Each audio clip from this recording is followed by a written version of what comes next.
Eu, pelo menos, tenho 2 filhas. Queria que você dividisse, que com certeza é uma abordagem diferente, né? Com certeza. O garoto, a menina, a mulher e esse executivo aí que é o chefe da família aí. Hoje, acho que hoje é até feio falar isso, né? Que é o chefe da família, né? É o cara aí que tá, teoricamente, na liderança. O homem da família, independente de ser chefe ou não. Isso. Exato. Fala que é chefe da família é impropriedade hoje, né? A criança, vamos começar falando da criança. A gente sempre teve e a gente sempre vai ter o bullying. Sempre vai ter.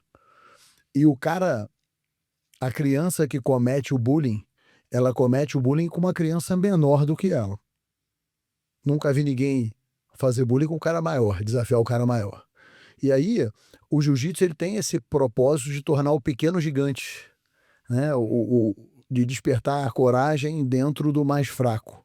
E é engraçado falar assim que eu mesmo gosto de lutar com os caras grandes. Que o cara grande está acostumado a bater em todo mundo. E aí é um desafio legal. Quando você olha para a criança, onde ela está se descobrindo no mundo, onde ela está entendendo como se socializar com as outras crianças, disputar espaço, dividir coisas, dividir atividades, algumas crianças não sabem lidar com a divisão, com a frustração.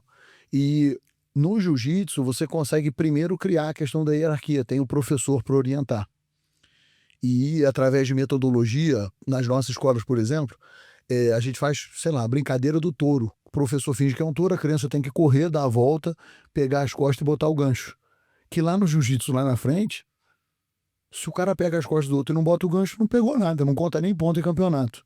E a gente vai ensinando de uma maneira lúdica a pessoa se defender. E aquilo vai empoderando a criança. E eu recebo várias mensagens de pais dizendo: pô, Léo, meu filho brigou na escola. Eu perguntei aí, foi bom ou foi ruim? Você tá reclamando comigo ou tá me agradecendo? Não, pô, tô te agradecendo que ele apanhava de um cara mais velho, ele foi lá e derrubou o moleque. Falou, agora você tem que chegar lá pra ele e falar, ó, parou aqui. Então, assim, nas minhas aulas, quando acaba a aula, eu faço. Lembra do He-Man que tinha uma mensagem no final do desenho? A gente faz um círculo, e aí eu pergunto: tem problema eu perder no jiu-jitsu? Porque a criança não gosta de perder. Aí todo mundo fala: não, tem problema se eu não voltar. E aí você vai. É uma brincadeira, é igual o Lego, cara. Você vai botando um bloquinho de cada vez, vai construindo dentro da pessoa autoestima. É tipo ensinamento do seu Miyagi para Daniel San, que ele ia fazendo um monte de coisa, não entendia, lá na frente. E lá na frente fazia sentido. Então, assim, a criança, ela é uma esponja. Se você plantar coisa boa, vem coisa boa. Então, graças a Deus, a gente formou uma equipe boa de professores que tem boa índole, boa metodologia. A gente consegue lidar bem com o público. E tem episódios engraçados, tipo, a gente tem 2 meninos chineses que não falam português. Escuta, agora estou aprendendo alguma coisa, e não falam inglês, é só chinês. E os professores não falam chinês. Então, para o professor dar aula fazendo gestos e a outra criança entender, é magnífico, cara, é glorioso. E aí a gente é capaz, parabéns aí o Roger e o Antônio, os professores da escola, que conseguem ensinar e conseguem criar virtude nas crianças. Então, tem lá a Joaninha, 5 anos, 4 anos. Outro dia um menino foi tentar beijar a amiga dela à força, e ela foi lá e defendeu a amiga, e o pai veio comentar. Então, não é uma questão da técnica do jiu-jitsu. A técnica de jiu-jitsu é importante, mas é o que você cria dentro da outra pessoa, a segurança que você proporciona na criança para ela se posicionar. E aí a pergunta que você fez, e no adulto? Cara, no adulto é a mesma coisa. Assim, as mulheres estão mais empoderadas hoje, estão mais independentes, todo o respeito do mundo. Mas fisicamente, elas não têm o mesmo poder muscular do que um homem do mesmo peso ou da mesma idade, porque a natureza fez a gente assim. E é importante que a mulher saiba se defender, saiba controlar o espaço dela. A Kira tem feito um trabalho fantástico, tive a oportunidade de crescer no convívio ali com todo mundo, e é muito importante a gente desmistificar isso aí.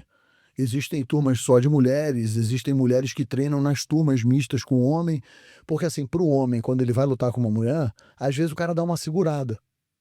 E tem mulher que reclama, cara.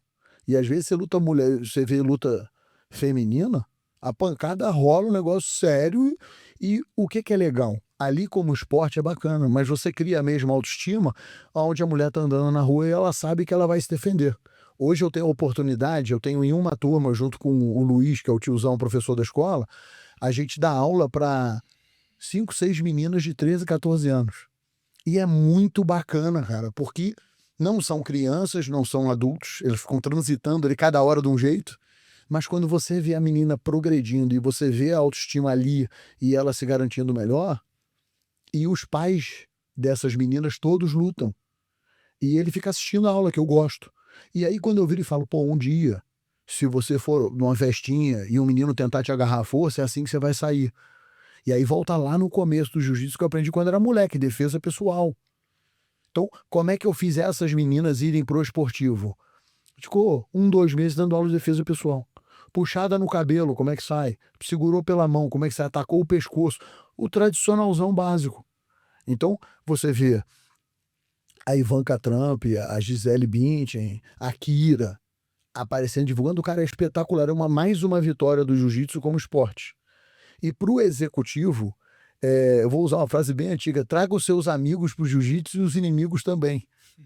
Porque você só vai entender o verdadeiro poder transformador do jiu-jitsu quando você tentar estar na aula. Porque na aula, não adianta se você é forte pra caramba e chegou de Porsche. Tu vai apanhando o cara baixinho de 50 quilos que veio de bicicleta. Outro dia eu recebi um áudio na escola de um cara dizendo, pô, eu fui lutar, cara. Eu já vim de outra arte marcial. E o cara me pegou pelo pescoço e eu tive até que ir pro hospital porque eu tava com dificuldade de engolir, fui fazer um exame para ver se a minha traqueia tava boa.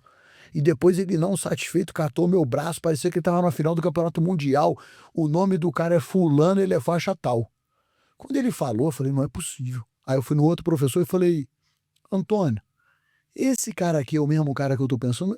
Resumo da história, o cara grandalhão tomou uma surra de um cara baixinho, que é bom, foi evoluindo formação nossa lá, tomou uma surra e o ego do cara ficou todo amassado, bicho. E eu acredito que o executivo, quando ele vai fazer um negócio, ele vai comprar uma outra empresa e dá errado, é uma situação equivalente. O cara tem onde extravasar, o cara tem onde aprender. E eu duvido ele pensar em boleto para pagar, em imposto para pagar, enquanto ele estiver tomando uma massa do cara de 120 quilos no tratamento. Ele vai aprender ali. E ele vai ter que aprender ali que a dificuldade é temporária e que tem que ter uma saída para aquele problema. O natural do jiu-jitsu, que ninguém acha, é que os primeiros anos você vai apanhar mais do que você vai finalizar o game. Você vai só aprender a ser humilde e apanhar e ser apertado o pescoço e tudo.